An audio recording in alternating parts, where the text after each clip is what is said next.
Hindenburg नाम एक बार फिर से भारतीयों के जुबान पर है। कारण है हिंडनबर्ग का एक और खुलासा, वो भी भारत को लेकर ही।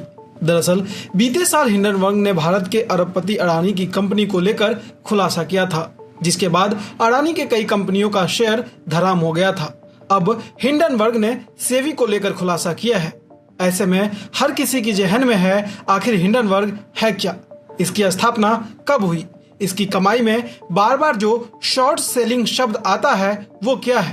तो चलिए ये सब आपको बताते हैं।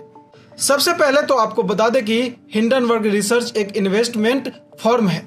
ये अलग अलग देशों के शेयर मार्केट पर रिसर्च करती है और खुलासा करती है।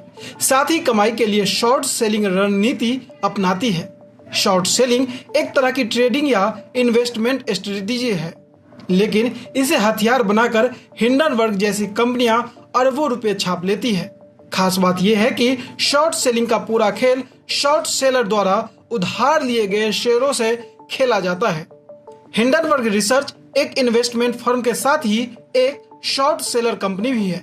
जैसे कि इसके नाम से ही साफ हो जाता है कि शॉर्ट सेलिंग के जरिए कमाई करती है। हिंडनबर्ग कंपनी की प्रोफाइल को देखें तो ये एक एक्टिविस्ट शॉर्ट सेलर है और यही इसकी अरबों रुपए की कमाई का अहम जरिया भी है।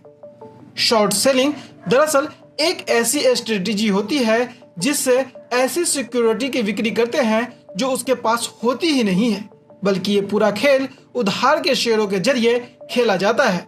इसमें खास बात यह होती है कि शॉर्ट सेलिंग में ट्रेडिंग करने वाले स्टॉक्स की कीमत बढ़ने की बजाय उसे गिरने पर कमाई करते हैं।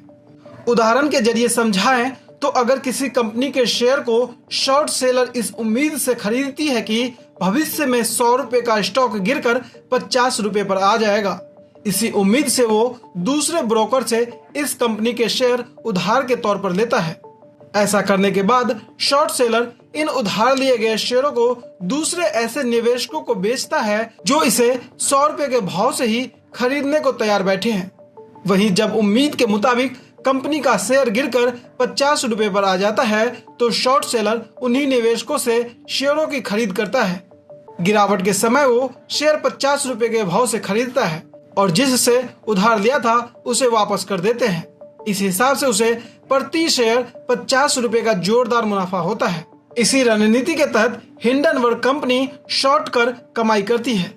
जैसे कि बताया कि शॉर्ट सेलिंग में शेयरों को शॉर्ट करके पैसा कमाया जाता है, लेकिन जोरदार मुनाफा कमाने के साथ ही ये तरीका जोखिम भरा होता है और अगर दांव उल्टा पड़ जाता है तो शॉर्ट सेलर को जोरदार घाटा उठाना भी पड़ता है।